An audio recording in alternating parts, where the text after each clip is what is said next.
si Europeak 110 sa pinakamabentang motor ni Euro dito sa Mitsubishi. Kaya naman may dumating na bagong modelo dito, pumunta tayo agad guys para mabigyan to ng review at walkthrough. At syempre, alamin na din natin yung presyo ng bagong Europeak 110 na ito. Kaya naman tara, samahan nyo ikutan itong motor na to.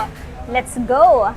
Sa mga naghahanap dyan ng motor na pwede pang araw-araw ni Euro, meron silang available dito guys na Europeak 110. So this one is yung 2025 model. At makikita nyo naman guys kung gaano mas pinabago or mas pinaganda itong si Europeak 110 pagdating pa lang sa headlight niya. Ayan, napaka-sharp na. At the same time, ito ay naka-LED na mayroon pang projector na kung saan pagkagabi napakaliwanag. Tapos napakaganda din ng eyeline niya dito guys, which is naka-LED na din. Turn signal, naka-LED na din. Kaya modern na din yung design niya. So pagdating naman dito, wala kayong ibang decals or sticker makikita dito kundi yung brand niya na Euro Motors tapos yung Peak 110. So talaga mahalin tulad nyo siya guys doon sa Wave ni Honda kasi medyo may pagka-look alike sila. Then pagdating sa decals, ayan, napakaganda rin ng decals guys. Ayan, perfect combo sa kulay niyang black. Tapos, pagdating sa suspension, ginamitan pa rin siya ng telescopic. Drum brake pa rin naman. Ayan, tapos ito ay merong tire size sa front na 2.25 by 17 inches. At the same time, siya po ay ayan, spoke. So, meaning, this one guys is, ayan, meron pang interior. And then, pagdating dito sa side profile niya, ito yung itsura. O, diba? Napakaganda ng motor na to guys, pang araw-araw. Kasi napakatipid din ito sa gasolina. At the same time, pagdating sa forma, napakaangas na din, no? Ayan. Dashboard tayo. Napakalapad ng dashboard. Tapos, lahat naman na information na kakailanganan mo dito ay nandito na. Kanyang speedometer, odometer. Tapos, meron siyang mga indicators dito kagaya ng turn signal. Ayan. Tapos, meron din siyang gear indicator. So, para sa akin, goods na goods yan. Para hindi ka namang hula kung anong gear na nitong motor na to pag pinapatakbo ninyo. At the same time, meron din siyang neutral indicator. Tapos, meron din siyang fuel gauge. Then, ang isa din sa nagustuhan ko dito guys, yung button switches niya, meron na din siyang patayan ng ilaw. Ayan. Electric start. Check natin kung mayroong kickstart. Ayan, meron pa siyang kickstart. So, for me, pag mabusan to ng baterya, of course, meron pa pag-asa na mapaandar tong motor na to. Tapos, nandito yung kanyang high beam, low beam, horn, turn signal, at choke. So, this one guys is carb type pa rin. Tapos, meron siyang abang dyan. Pwede mo paglagyan ng bag mo. Ayan. Para nang sa ganun, hindi ka na mahihirapan. Kasi, pagdating sa kanyang under seat, wala kayong mailalagay dito. Not unless meron siyang available na bracket para mapag-mountan nyo ng top box. So, pwede ka maglagay dito ng pamunas or di naman kaya, ayan, papers ng motor. Tapos, meron pa siyang, ayan, rubber. Pang higpit kung mayroon kayo ilalagay dito. Ito yung kanyang fuel tank. So, dito naman tayo sa grab bar. So, yung grab bar niya guys is hindi siya metal, plastic siya. And for me, okay lang naman yan. Kasi at least merong mapaglalagyan or may mahahawakan yung OBR mo pag aangkas dito. Sa seat naman, generous yung seat cushion niya. Tapos naka-rough. So, kahit anong klaseng pantalon na susuotin mo, ayan, hindi nadulasin dito sa motor na to. Tapos ang isa pa sa nagustuhan ko dito guys, meron siyang maliit na front pocket at meron din siyang charging port na kung saan pwede mo pagsaksakan ng cellphone mo pag lowbat ka na. So pwede ito paglagyan ng coin purse, mga coins, bottled water, hindi pwede may lagay dito. Cellphone, hindi din pwede. Pero pwede ka maglagay dito ng, ayan, cellphone holder. So yung link lalagay ko na lang dyan para maka-order na din kayo kung ano yung cellphone holder na gamit ko. Tapos, ito yung kanyang cambia guys. Auto clutch siya. 4 speed, no? Auto clutch. Tapos, side stand. Walang kill switch sa side stand. Typical lang. Tapos, ito yung foot peg ng, of course, ng angkas na caraberize. Ayan.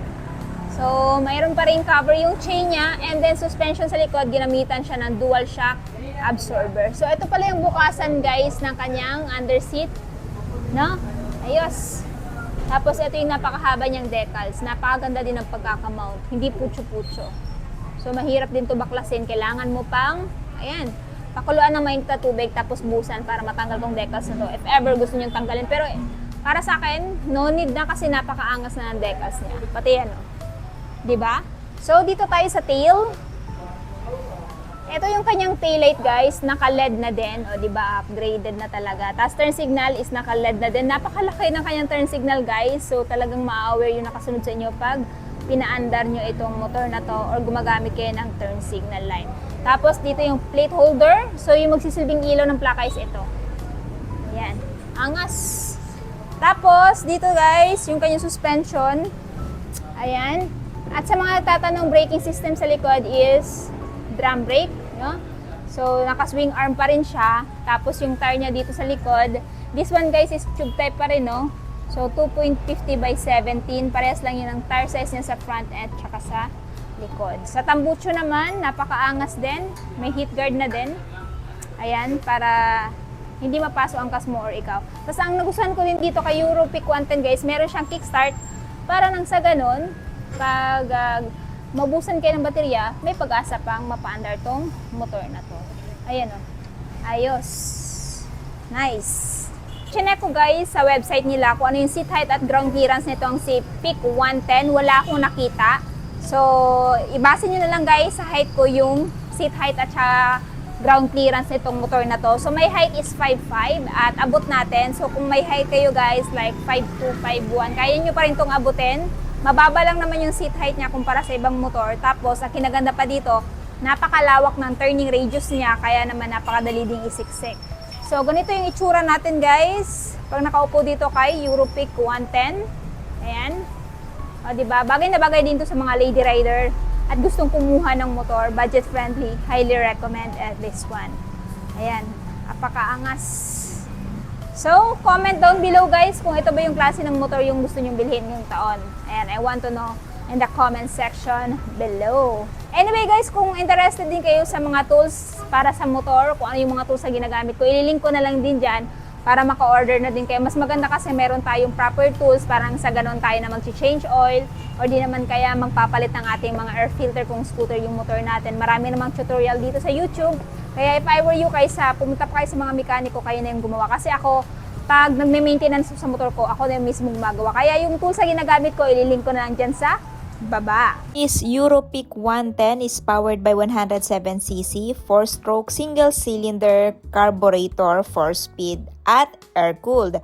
Ito ay may lakas na 4.8 kilowatts at 8,000 RPM and max torque of 6.8 Newton meter at 6,000 RPM. Ito ay merong fuel tank capacity na 4 liters at merong timbang na 83 kilograms, kaya naman kahit lady rider ay kayang-kaya tong i-maneuver. Ito ay available aside sa Maxi Black na matte red, petrol green at sword gray. At ang kinaganda pa dito, ito ay naka Euro 3 compliant na, kaya naman makakaasa kayong napakalinis na ng buga ng usok na to at environment friendly. At natapos na nga natin ikutan si Euro Peak 110. At kung interested kayo dito sa motor na to guys, ito ngayon ay may presyo dito sa Mitsubishi Tagum na spot cash is 42,900. Pero kung kunin yung installment, ayan, wala siyang monthly. Ayan, naka-straight monthly siya. Tapos monthly sa 3 years ay 2,313. Ililess mo pa yung rebates na 300. Kung naghahanap kayo ng motor na pwede pang araw-araw, ayan, pang pasok sa school, sa trabaho, highly recommend this one.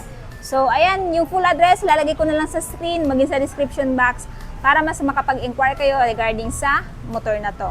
So, ayun na nga guys, natapos na nga natin ikutan si Euro Peak 110. Ano yung masasabi nyo sa motor na to? Sulit ba siya sa presyo niya? At anong katangian ng motor na to kung bakit ito yung consider yung bilhin na ngayong taon? Paki-comment naman sa baba. At syempre, kung bago pa lang kayo sa channel ko at hindi pa nakapag-subscribe, huwag kalimutan mag-subscribe para ma-notify kayo once may bago tayong upload na gaya nito. Also, please follow my Facebook page, Instagram at TikTok, Langga Gil. So yun guys, hanggang dito na muna tayo. Ride safe and peace out!